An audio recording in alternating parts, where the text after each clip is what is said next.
bem-vindo ao programa Hora do Estudo Bíblico, com o doutor e professor Lehmann Strauss. Este estudo é o resultado do tempo pessoal com o Senhor, da experiência de ministério pastoral e das conferências bíblicas do Dr. Lehmann Strauss, que nos instrui e encoraja com o ensino da Palavra de Deus. Agora com você, Hora do Estudo Bíblico, na apresentação de Aurélio Campos. Hoje vamos começar uma nova série de estudos. Se trata de uma exposição, versículo por versículo, dos 3 capítulos mais importantes da Epístola de Paulo aos Romanos. Vamos estudar os capítulos 6, 7 e 8. Antes de começarmos o nosso estudo de hoje, vamos orar. Querido Pai, nós te agradecemos e louvamos por nosso amado Salvador, o Senhor Jesus Cristo. Nós agradecemos pela tua santa palavra, Senhor, a Bíblia. Te agradecemos pelo nosso professor, o Espírito Santo. Amado Deus, nós oramos por todos aqueles que nos escreveram pedindo que os levássemos ao trono da graça. Nós oramos pelos idosos, por aqueles que estão hospitalizados, por aqueles que estão doentes. Deus, ajuda aqueles que estão passando por dificuldades. Pedimos por aqueles que estão longe de ti, Senhor. Aproxime-os da tua palavra. Oramos também pelas autoridades e, Senhor, pedimos também por aqueles que estão ouvindo este programa e ainda não te conhecem. Que este seja o dia da salvação para essas pessoas. Pedimos isso em nome do Senhor Jesus. Amém. Muito bem, com a Bíblia aberta em Romanos capítulo 6, vamos estudar esta parte da carta de Paulo aos Romanos, com a ajuda de Deus. Paulo trata aqui do aspecto prático da salvação. Nos capítulos de 1 a 5 de Romanos, vemos que todos, judeus e gentios, são culpados e condenados diante de Deus pelo simples fato de que o homem, em seu estado natural, está destituído da justiça divina. Estes capítulos, os 5 primeiros capítulos de Romanos, também nos ensinam que Deus nos dá, por sua graça, a sua justiça, a qual o crente recebe através da fé. A ênfase no capítulo 4 está na doutrina da justificação e nos ensina o que Deus fez por nós em Cristo Jesus. Mas aqui, começando com o capítulo 6, a ênfase muda para algo mais prático e aprendemos o que Deus tem feito em nós, isto é, na vida daqueles que são salvos. A justificação não é um fim, mas um meio para chegar ao fim. E esse fim é a vida de santidade. Bem, eu sempre gosto de dar um esboço do que eu estou ensinando, como um guia para você. Vou dar um breve esboço, um resumo desses capítulos. Primeiro, nossa posição em Cristo, Romanos capítulo 6, versículo 1 a Romanos 7, versículo 6. 2, nosso estado na carne, Romanos 7, versículos de 17 a 25. 3, nossa força no Espírito, Romanos capítulo 8. Vamos ver Romanos capítulo 6, começando com o versículo 1. A parte de Romanos que estamos estudando fala sobre como Deus declara justo todos os que receberam a Jesus Cristo como Salvador. Na última parte do capítulo 5, Paulo diz: mas onde abundou o pecado, superabundou a graça. A função da lei era saber sobre a abundância de pecado, mas ao mesmo tempo a lei é o contraste da graça pela qual abunda o pecado. Onde abunda o pecado, a graça tem a oportunidade de abundar ainda mais. Esta é uma declaração verdadeira, mas ao mesmo tempo é uma verdade preciosa e perigosa. É fácil ver como os destinatários da carta talvez chegaram a concluir que, se o que Paulo diz é verdade, então a maneira mais fácil de receber a graça de Deus seria continuar pecando. É por isso que Paulo fala sobre a santificação do crente. Vamos ver os versículos 1 e 2. Que diremos, pois? Permaneceremos no pecado para que a graça abunde? De modo nenhum. Nós que estamos mortos para o pecado, como viveremos ainda nele? Se a carta terminasse com o capítulo 5, teríamos muitas dificuldades. O problema do salário do pecado foi tratado através da justificação. Mas e os problemas de poder e prática do pecado na vida dos justificados? O que aparece com os crentes que cederam à tentação em pensamento, palavra ou ação? Não temos toda a orientação que precisamos em relação a isto nos primeiros 5 capítulos. Deus resolveu o problema do salário do pecado na justificação e resolve o problema do poder do pecado através da santificação. Nos 5 primeiros capítulos de Romanos, vemos o pecado em relação ao pecador, Mas nestes 3 capítulos, 6, 7 e 8, vemos o pecado em relação ao santo. Nos primeiros 5 capítulos, a graça abunda para o pecador, mas aqui, começando com o capítulo 6, a graça abunda para os santos. O propósito de nosso estudo é mostrar como podemos ser vitoriosos sobre o pecado. Observe o primeiro versículo mais uma vez. Que diremos, pois? Permaneceremos no pecado para que a graça abunde? Tenha em mente que a questão aqui não é apenas continuar no pecado, mas continuar pecando para que a graça abunde. E uma grande diferença isto. Esta pergunta pode vir tanto de uma pessoa que está sinceramente buscando uma vida de santidade, como de uma pessoa que se opõe ao evangelho da graça. Há algumas pessoas que o evangelho da graça, sem ligação com a lei, incentiva o cristão a pecar. Mas a graça abundante para com o pecador não significa liberdade para continuar pecando. O fato de que a graça de Deus abunda por causa de nosso pecado deveria ser motivo de vergonha para qualquer pessoa. Observe a resposta que Paulo dá no versículo 2. Ele diz: de modo nenhum, nós que estamos mortos para o pecado, como viveremos ainda nele? Veja, a graça de Deus para o pecador não dá licença para que ele faça o que quiser. O fato de que nossa identificação deve ser aceita pela fé, e isso não é difícil de crer, pois está baseada nos 2 cabeças federais, Cristo e Adão. O nosso estado natural em Adão é pecaminoso. Nosso estado pela graça em Cristo é de morte para o pecado. Assim como Adão, que através de uma ação pecou, e nós fomos identificados com ele, da mesma maneira somos identificados com Cristo através de uma ação, sua morte e ressurreição. Quando confiamos em Cristo, passamos da morte para a vida, uma nova vida. E esta nova vida envolve uma separação da prática do pecado. O exercício de nossa fé nos identifica com a morte de Cristo. Efésios 2, versículo 1 diz: estando nós mortos em nossos delitos e pecados. Mas agora que Deus nos salvou, que nascemos de novo, estamos mortos para o pecado. Toda alma que é salva está unida a Cristo na sua morte, sepultamento e ressurreição. Portanto, nós estamos mortos para o pecado e vivos para Deus. Isto, meu amigo, é a verdade da identificação. Podemos definir a identificação como o ato pelo qual Deus fez Cristo um com a raça humana, para que sejamos um com Ele, em seu nascimento e em sua morte. Veja, a graça de Deus para com o pecador não dá licença para ele fazer o que ele quiser. O fato de que nossa identificação deve ser aceita pela fé, isso não é difícil de crer, pois está baseada nos 2 cabeças federais, Cristo e Adão. Nosso estado natural em Adão é pecaminoso. Nosso estado pela graça em Cristo é de morte para o pecado. Assim como Adão, que através de uma ação pecou, e nós fomos identificados com ele, da mesma maneira, somos identificados com Cristo através de uma ação, sua morte e ressurreição. Quando confiamos em Cristo, passamos da morte para a vida. E esta nova vida envolve uma separação da prática do pecado. O exercício de nossa fé nos identifica com a morte de Cristo. Efésios 2:1 diz: estando nós mortos em nossos delitos e pecados. Mas agora que Deus nos salvou, que nascemos de novo, estamos mortos para o pecado. Toda alma que é salva está unida a Cristo na sua morte, sepultamento e ressurreição. Portanto, nós estamos mortos para o pecado e vivos para Deus. Isto, meu amigo, é a verdade da identificação. Podemos definir a identificação como o ato pelo qual Deus fez Cristo um com a raça humana, para que sejamos um com Ele em seu nascimento. Para que sejamos um com Ele em seu nascimento e sua morte. Passamos a nos identificar com Cristo. Ele, com o seu nascimento, se identificou conosco, para que em sua morte nos identificássemos com ele.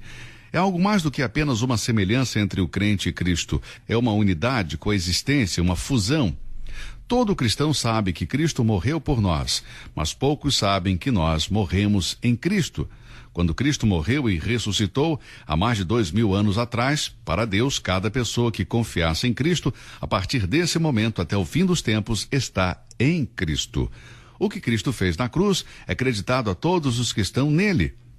Identificação, na minha opinião, é uma parte importante e necessária da grande doutrina de santificação.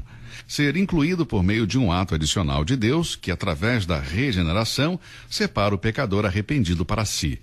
Isto é santificação posicional e acontece com cada pessoa salva, ela entendendo ou não. Podemos explicar isso ou não? Nossa união com Cristo significa que compartilhamos os benefícios da sua morte e sua vida. Assim como ele morreu por nossos pecados e vive para interceder por nós, devemos morrer para o pecado e viver para ele, separados do pecado, consagrando nossas vidas ao Senhor. Quando viemos a Deus pela fé em Jesus Cristo, Deus não se limitou a meramente nos livrar da penalidade do nosso pecado. O ato de fé que resulta na nossa salvação também envolve nossa separação do pecado e morte para o pecado. Deus não salva uma pessoa que quer se livrar da penalidade do pecado, mas ao mesmo tempo quer continuar vivendo em pecado. Lembre-se, nós morremos para a lei. E o que significa isso? Bem, encontramos isso em Gálatas, capítulo 2, versículo 19.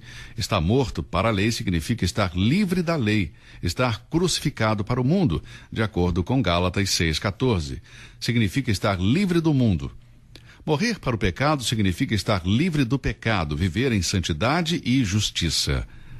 Nenhuma pessoa que vive em pecado pode se identificar com Cristo na sua morte. 1 Pedro 2,24 diz: levando ele mesmo em seu corpo os nossos pecados sobre o madeiro, para que mortos para os pecados pudéssemos viver para a justiça, e pelas suas feridas fostes sarados. Se um cristão continua em pecado, ele perverte o evangelho da graça.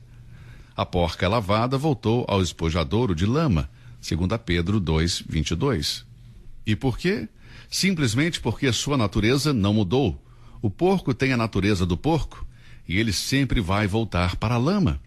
Creio que é uma vergonha uma pessoa que, depois de ter feito uma profissão de fé, voltar às práticas pecaminosas de alguém que não foi regenerado. Agora, veja os versículos 3 a 5, Romanos 6, versículos de 3 a 5. Ou não sabeis que todos, quando fomos batizados em Jesus Cristo, fomos batizados na sua morte? De sorte que fomos sepultados com ele pelo batismo na morte, para que, como Cristo foi ressuscitado dentre os mortos, pela glória do Pai, assim andemos nós também em novidade de vida. Porque se fomos plantados juntamente com ele na semelhança da sua morte, também o seremos na da sua ressurreição. Muito bem, o que encontramos nestes versículos? Temos aqui a figura do batismo, que, eu creio, é usada para ilustrar a identificação do crente com Cristo. Este é o batismo do Espírito? Alguns dizem que sim, outros dizem que não. Aqueles que dizem que não, dizem que o batismo do Espírito não é um batismo para a morte, mas para a vida. 1 Coríntios 12, 13 diz: pois todos nós fomos batizados em um Espírito, formando um corpo. E claro, a própria pergunta que surge sobre esta passagem em Romanos é: este é o batismo de água?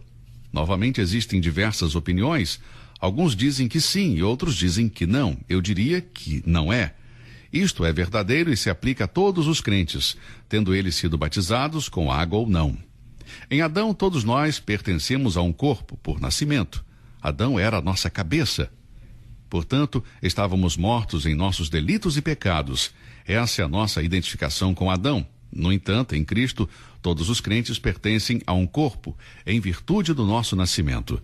Cristo torna-se a nossa cabeça. Por isso, estamos mortos para o pecado. Esta é a nossa identificação com Cristo. O batismo com água não tem nada a ver com a nossa nova posição em Cristo. Deixe-me repetir. O que lemos nestes versículos se aplicam a todos os crentes, incluindo aqueles que nunca foram batizados com água. A ressurreição, parte da metáfora, é explicada no versículo 4 que diz: assim andemos nós também em novidade de vida. Na verdade, aqui não se trata de batismo com água nem de batismo no Espírito, mas um batismo de conduta. Romanos 6, 17 e 18 diz: mas graças a Deus que, tendo sido servos do pecado, obedecestes de coração à forma de doutrina a que fostes entregues, e libertados do pecado, fostes feitos servos da justiça. Fomos identificados com Adão, mas agora somos identificados com Cristo ao fazer a vontade do Pai, para que o Pai seja glorificado em nós. Agora, eu não creio que a Bíblia ensina que o batismo é essencial para a salvação, e quando alguém é batizado, torna-se automaticamente parte do corpo de Cristo. No comentário que acabei de ler, o autor se contradiz claramente em sua exposição de Romanos 3:21 a 4:25, que ele intitula A Justiça de Deus. Ele mostra que a justiça de Deus não é pela lei ou por uma cerimônia ou ritual, mas através da fé. Vamos ler o versículo novamente. Ou não sabeis que todos quantos fomos batizados em Jesus Cristo, fomos batizados na sua morte? Podemos então concluir que todos os cristãos, todas as pessoas que são salvas e que não foram batizadas pela água, não foram batizadas em Cristo? Claro que não, de maneira nenhuma. Embora eu creia que todo crente deve ser batizado com água, este versículo em Romanos 6 não é apropriado para defender o batismo nas águas. Uma definição da palavra batizar é introduzir uma pessoa ou elemento em um novo ambiente. O batismo de Romanos 6 é, podemos dizer, um ato de Deus pelo qual ele leva o pecador arrependido a uma união vital e verdadeira com Cristo Jesus. Colossenses 1,13 diz: pois ele nos resgatou do domínio das trevas e nos transportou para o reino do seu Filho amado. Esta é, na minha opinião, a nossa união com Cristo, nossa identificação com ele. Mas de onde Paulo tira esta figura do batismo para ilustrar a nossa união com Cristo na sua morte? Das Escrituras. O Senhor Jesus disse, referindo-se à sua morte em Lucas 12,50, mas tenho que passar por um batismo, e como estou angustiado até que ele se realize. Aqui Cristo se refere à sua morte como um batismo. Se você tem alguma dúvida sobre isso, leia o Salmo 42, versículo 7 e o Salmo 69, versículos 1 e 2. No batismo de morte que Cristo submergiu como nosso representante, nós, os crentes, fomos batizados com ele. Quando ele foi julgado, eu também fui. Quando ele morreu, eu também morri. Em sua morte, todo filho de Deus morreu, todo cristão pode dizer o mesmo.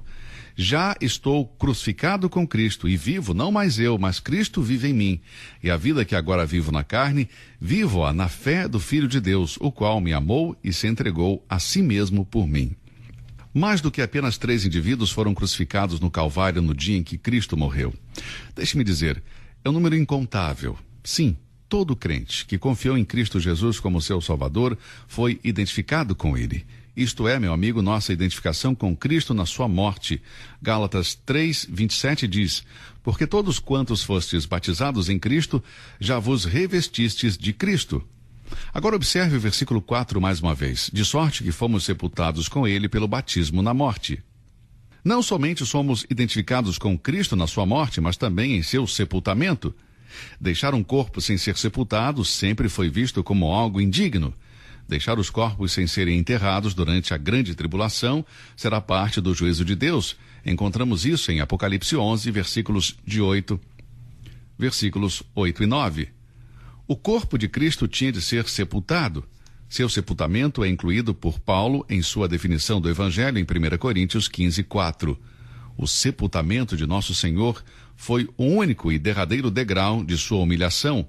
Foi um elo essencial no processo redentivo, pois sustentou o caráter real e sobrenatural da sua ressurreição. Bem, pode-se questionar se um corpo atado e sepultado estava realmente morto. Quando um corpo é enterrado, ele está fora da visão dos homens. Ninguém viu o corpo do nosso Senhor Jesus dentro do túmulo. Há uma explicação para isso. O homem velho não deve apenas morrer, ele deve ser enterrado também. O fato de que fomos batizados em Cristo significa que nossa velha natureza deve estar fora de alcance. O sepultamento, portanto, é necessário para enterrar a corrupção que traz a morte. Em Efésios 4:22, somos exortados a despojar do velho homem que se corrompe. Na segunda parte do versículo de Romanos, lemos: para que, como Cristo foi ressuscitado dentre os mortos pela glória do Pai, assim andemos nós também em novidade de vida. Aqui, amigos, está o segredo para viver em santidade. Efésios 1, versículos 19 e 20 diz: e qual a sobreexcelente grandeza do seu poder sobre nós, os que cremos, segundo a operação da força do seu poder, que manifestou em Cristo, ressuscitando-o dentre os mortos e pondo à sua direita nos céus. Fomos identificados com Cristo na sua morte e sepultamento para sermos coerdeiros de sua vida e de seu poder de ressurreição. A justificação não pode ser separada da prática da santificação. Experimentar os benefícios da morte de Cristo envolve expressar as bênçãos de sua vida. Andar em novidade de vida implica pureza e santidade, e o poder que foi demonstrado gloriosamente na ressurreição de Cristo é o mesmo poder disponível para nós vivermos uma vida piedosa. Gostaria de concluir nosso estudo com o versículo 5, Romanos 6, versículo 5 diz: porque se fomos plantados juntamente com ele na semelhança da sua morte, também o seremos na da sua ressurreição. Aqui temos algo interessante. É a palavra plantados. Creio que ela apenas aparece neste versículo. Esta palavra nos dá a ideia de estar unido com outro. Os crentes devem saber que se eles foram unidos com Cristo na sua morte e sepultamento, também foram em sua ressurreição. O comportamento do cristão é determinado por uma nova vida. Assim como os gêmeos siameses, que têm os seus corpos ligados e o sangue flui de um corpo a outro, assim todo cristão está vitalmente unido com Cristo. Sua morte passa a ser a nossa morte, seu sepultamento, o nosso sepultamento. Sua ressurreição torna-se a nossa ressurreição. João 4,17 diz: porque qual ele é, somos nós também neste mundo.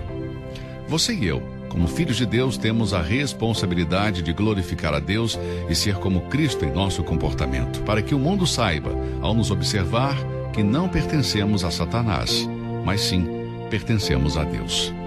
Que Deus nos ajude, em sua graça, a sermos cada dia mais e mais como Cristo. Obrigado por ouvir o estudo de hoje. Que Deus o abençoe e até o nosso próximo encontro. Você ouviu Hora do Estudo Bíblico com o professor e doutor Lehmann Strauss, na apresentação de Aurélio Campos. Se você deseja ouvir novamente esta mensagem, visite a nossa página na internet www.bbnradio.org. Fica o convite para você nos acompanhar amanhã, neste mesmo horário, aqui na BBN. Hora do Estudo Bíblico é uma produção da BBN.